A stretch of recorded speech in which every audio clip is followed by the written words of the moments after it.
Hey folks, welcome back to the cabin. This week on Carl's Off the Grid, we are going to be putting in a Sandpoint well. We have our Sandpoint with us and all the piping that's necessary for it. We're using 1¼ galvanized steel, and this isn't regular 1¼ This is 1¼ galvanized steel that is shock-proof, that is made just for driving wells. I have possibly the fastest way I've ever seen to install a Sandpoint well, and I'm excited to share it with you because I have yet to see anybody drive the pipe this fast. Now, we've already gone ahead and checked the area with dowsing rods, and we've got an area that reads out that it should have water, but I have to let you know, just because the rods indicate there's water there, it doesn't always mean you're going to get a Sandpoint well, and that's a lesson I had to learn the hard way. Yeah, there could be water there, but we don't know if that water is going to be 25 feet deep or if it's going to be 50 feet deep. With a Sandpoint well, we can only drive our Sandpoint up to 25 feet to have it work. And then something else I want to show you, I want to thank the fellas at Milwaukee Plumbing and Piping for letting me use their jackhammer. We're going to use that to drive this pipe. I have a special bit that I have been designing over the last couple of months just for this experience. And here it is right here. I screwed up on it. I didn't make the shaft long enough to let this safety latch come in on my jackhammer. But regardless, I think because I'm just going to be vertically jackhammering and I'm not going to be moving it around, I don't have to worry about that. But I went ahead and I welded up this rig where we've got solid steel here. We should be able to put this right over our drive couplings. We're going to have one sacrificial drive coupling that we're going to use to go ahead and jackhammer down on. As we're walking over to the spot where we found water with the dowsing rods, I wanted to bring up a pretty important point. One of the viewers brought this up last week. I can't remember who it was, but if you look back in last week's video, you'll see the conversation.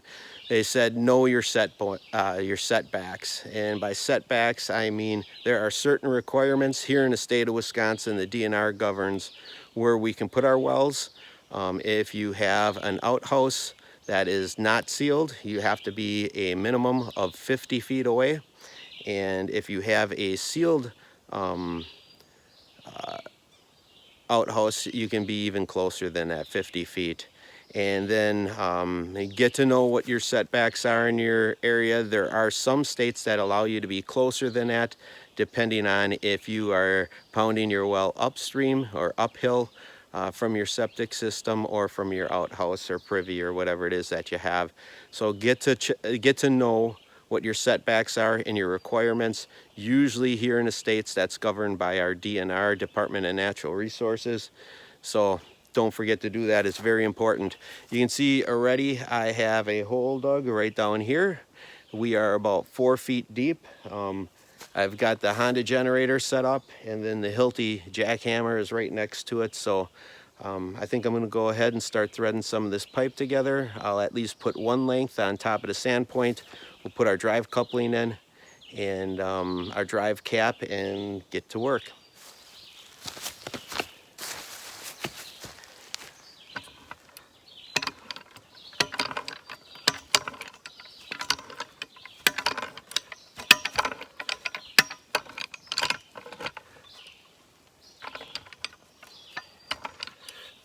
All right, folks, so here's the bit that I made to go in the jackhammer.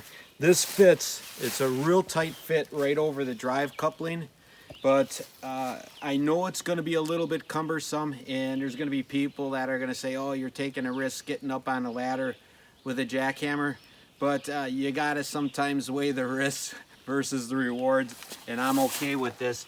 So I'm going to go ahead and fire up this generator. And once the generator's fired up, we'll throw the jackhammer up there, and hopefully that bit holds out and works great. This is a real close takeoff of the bit that my grandfather originally had made, so I got faith that this is going to work. So we'll give it a try and see how it goes.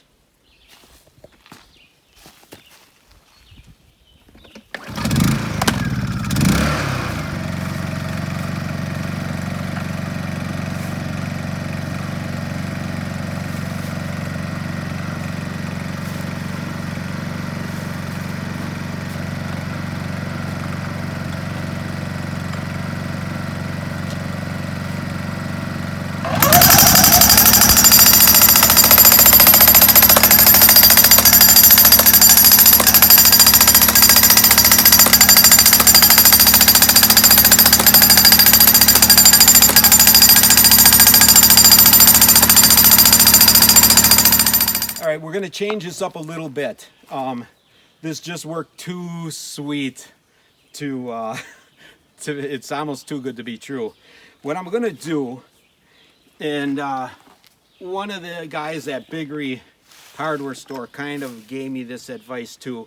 I'm gonna throw a little piece of pipe in on top, so that when we put this jackhammer on and we hammer this down in, I don't want to damage the threads of the pipe that I'm driving. So I am just going to put in the sacrificial short little piece of pipe, or in a plumbing world they refer to it as a nipple. We're going to put that in there, and then I think I'm going to, once I get this all tight, I'll go ahead and I'll jackhammer this sacrificial coupling. When I'm done pounding, I have one extra coupling. I'll probably just throw that out, or I'll save it for the next well that I drive. So we'll see what happens. If this just keeps going the way it is, I think we're in real good shape. It's almost too good to be true, so I'm a little bit worried. But you saw literally the first 5 feet of pipe, and then the sand point is roughly a little over 3 feet. That just sunk in here within a matter of seconds. If I was pounding that by hand, I did try pounding it in by hand first. I can tell you it took me about 15 minutes of pounding with a fence post pounder to get it to drop about 3 inches. So that'll give you a good unit measurement of how much time this style of driving this pipe is really saving me. So, all right, I'm gonna go ahead, get the ladder set up, I'll fire up the generator, and we'll go ahead and drive pipe number 2.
The suspense is killing me. We are on our last 5-foot section, and I'm actually kind of feeling a little bit sick because if we don't hit water within this 5 feet, we're kind of screwed. That pump that we have won't pump anything over 25 feet. So we're going to go ahead and prep this piece of pipe, and we'll hammer it down and we'll see if we hit water. I just pray to heaven that we do.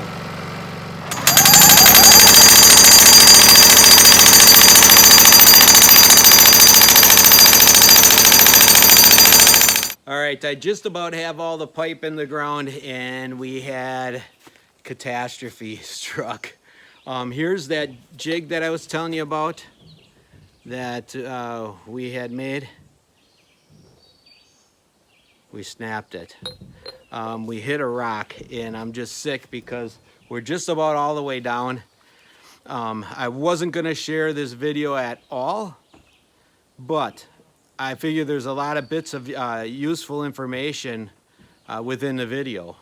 For those of you that might be driving a Sandpoint yourself, think of alternative measures to doing your Sandpoint. It is an expensive proposition. You know, I probably have somewhere near $300 tied up in material, and we're on limited time here at the cabin. I didn't have all the time in the world to sit there with a regular post hammer. I'm soaking wet already the way it is using the jackhammer. But I wanted to show you there's alternative ways to doing things. And keep in mind, there's no guarantee that we've hit water. So, you know, this all might be for nothing anyways. But I'm going to go ahead and I'm going to end the video here. And we're going to do a follow-up video. And I'll let you know what we find with the well. But I think there's a lot of valuable information within here, and that's why I went ahead and I posted it anyways. For right now, we're at a standstill, and this video is going to be coming out a little bit later in the day. Usually I post earlier in the day on Sundays. This is going to come out Sunday evening. But yeah, that's where we're at. I have just about all the pipe down. You can only run 25 feet with a Sandpoint, so we'll know whether or not we have water. And who knows, maybe we get lucky, maybe there's nothing there. It's the chance we take. We'll catch you next time on Carl's Off the Grid. I hope you guys stay safe, and thank you so much for those of you that have subscribed to the channel, and for those of you that continually view our shows. It's greatly appreciated. Have a great week.